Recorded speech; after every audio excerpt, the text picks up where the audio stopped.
क्या खबर बच्चा लोग। कैश फ्लो स्टेटमेंट हम लोग पढ़ रहे हैं, ठीक ना। और अब तक हम लोग कैश फ्लो का फंडामेंटल समझे, फिर इनफ्लो आउटफ्लो समझ गए, ऑपरेटिंग एक्टिविटी क्या है, कैसे है, कितना उसमें चार पार्ट है, उसको कैसे डील करना है वो भी समझ गए हैं। तो अब बात है एक दो क्वेश्चन करने का, क्योंकि बिना क्वेश्चन किए तो कुछ क्लियर होगा नहीं। तो देखो तुम लोग के आंख के सामने एक क्वेश्चन दिख रहा है स्क्रीन पे, ठीक है। ये अपने स्क्रीनशॉट इसको लेके रखो एक बार। चलो एक बार क्वेश्चन रीड कर लेते हैं। क्वेश्चन बोल रहा है कि x limited made a profit of 5 lakh after after considering the following items. मतलब ये 5 लाख प्रॉफिट हुआ है इन सब चीजों को माइनस करने के बाद, मतलब पीएल का नेट प्रॉफिट वहां पे दिखाया जा रहा है, ठीक ना। जिसमें गुडविल रिटर्न ऑफ है, डेप्रिसिएशन है, loss on sale of fix assets है, प्रोविजन फॉर डाउटफुल डेब्ट्स है, gain on sale of tangible assets land पे भी है। नीचे भी कुछ एडिशनल इंफॉर्मेशन दिया हुआ है, 2-2 साल का है कि नहीं। तो यहाँ पे 2 साल का इंफॉर्मेशन दिया हुआ है, एक है 2013 और 12, मतलब प्रीवियस ईयर हो गया 12 और ये साल हो गया हमारा 13। हमेशा बात हुआ है कि 2 साल का इंफॉर्मेशन रहेगा, उसका चेंज हम लोग को लिखना है। बहुत सारा करेंट एसेट्स और करेंट लाइबिलिटी के बारे में इंफॉर्मेशन है, trade receivable, prepaid expense, trade payable और एक्सपेंस पेएबल है। आपको बोला जा रहा है calculate cash from operating activity, ठीक है। तो चलिए फॉर्मेट बना के शुरू हो जाते हैं। ये क्वेश्चन आप अपने कहीं पे लिख लीजिए या स्क्रीनशॉट ले लीजिए। चलिए, हाँ तो देखो बच्चे लोग, फॉर्मेट रेडी हो चुका है। अब इसमें हम लोग को बनाना है cash flow from operating activity, ठीक ना। तो सबसे पहले क्वेश्चन का फर्स्ट लाइन में ही लिखा है x limited made a profit of 5 lakh after ये।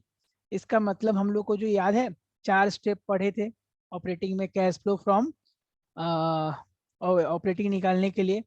Net profit before tax, adjustment for non cash and non operating item, profit, operating profit before change in working capital और लास्ट टैक्स पेड।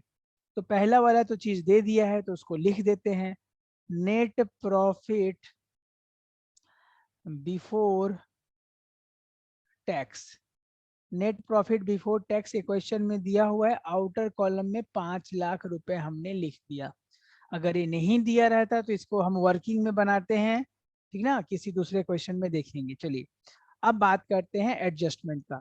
यहाँ पे लिखेंगे topic adjustment for non cash and non operating item, non cash and non operating items,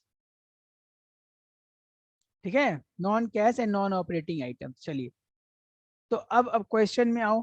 सबसे पहला line में लिखा हुआ था गुडविल रिटर्न ऑफ 5,000। कितना लिखा हुआ है?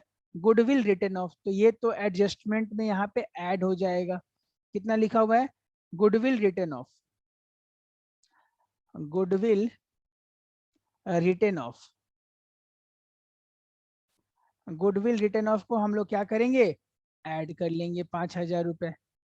नेक्स्ट था depreciation on fixed tangible assets, ये भी आ जाएगा।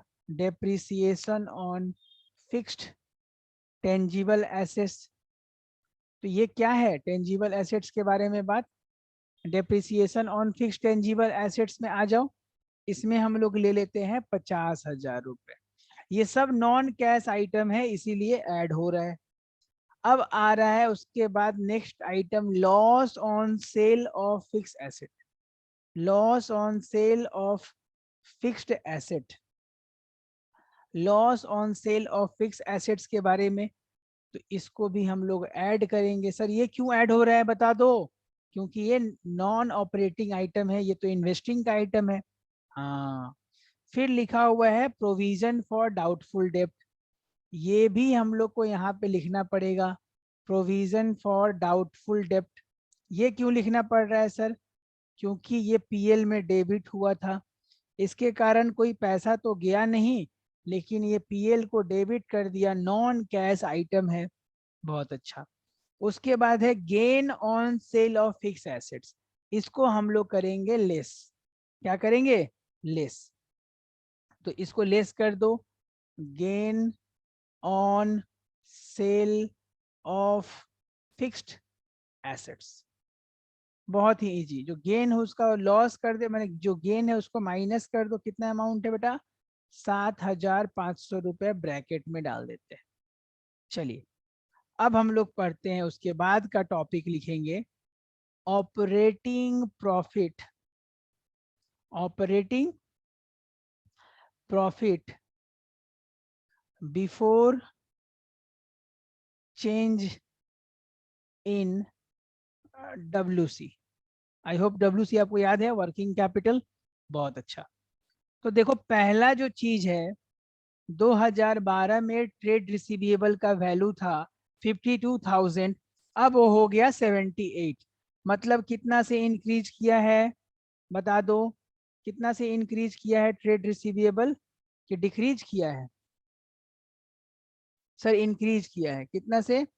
24,000 से ना, 24,000 से लिख देते हैं। चलिए इसमें भी ऐड का आइटम होगा और लेस का आइटम होगा। चलो, तो सबसे पहले कि क्या हुआ है, डेटर हमारा इंक्रीज किया है, तो डेटर का इंक्रीज मतलब आउटफ्लो। यहाँ लिखेंगे increase in trade receivable, increase in trade receivable. कितना से इंक्रीज हुआ है? 26,000 से। तो उसको आउटर कॉलम में हम लोग, इनर कॉलम में 26,000 ब्रैकेट में लिख देते हैं। नेक्स्ट हमारा है प्रीपेड एक्सपेंस, वो हमारा एसेट्स है, उसका वैल्यू बढ़ रहा है, तो वो भी हमारा इंक्रीज इन प्रीपेड एक्सपेंस। ये भी लेस में चला जाएगा, कितने रुपए से? 1,000 रुपए से। जितना चेंज होगा ना वही लिखना है, वो इंक्रीज करा दे या डिक्रीज करवा दे। नेक्स्ट है हमारा ट्रेड पेएबल। ट्रेड पेएबल पहले 40,000 था, अब हो गया 51,000, माने 40,000 से 51 हो रहा है, मतलब 11,000 का इंक्रीमेंट हुआ है, तो वो तो ऐड में जाएगा।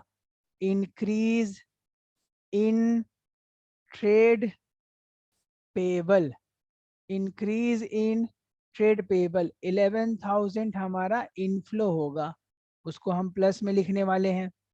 ठीक है, चलो आगे चलते हैं। नेक्स्ट आइटम है हमारा expense payable. Expense payable liability है, 34,000 से घट के 20,000 हो गया है, मतलब वो पे हुआ होगा। ये लेस का आइटम थोड़ा और ऊपर लिख देते हैं, लेस, क्योंकि लेस ज्यादा हो रहा है, ऐड कम हो रहा है। तो अब लिखो इंक्रीज नहीं हुआ है, आई थिंक डिक्रीज हुआ है। Decrease in expense payable, decrease in expense payable कितना से घट गया सर?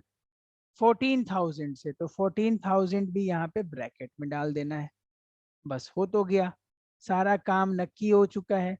अब इसको हम टोटल करके इधर डाल देते हैं। ठीक है, एक बार कैलकुलेटर कर लीजिए। टोटल कैलकुलेटर करने के बाद 47 आया है 500। अब ऊपर में 5 लाख था, उसमें 47 ऐड कर देंगे, तो 5,47,500। इसके आगे हम लोग क्या लिखने वाले हैं?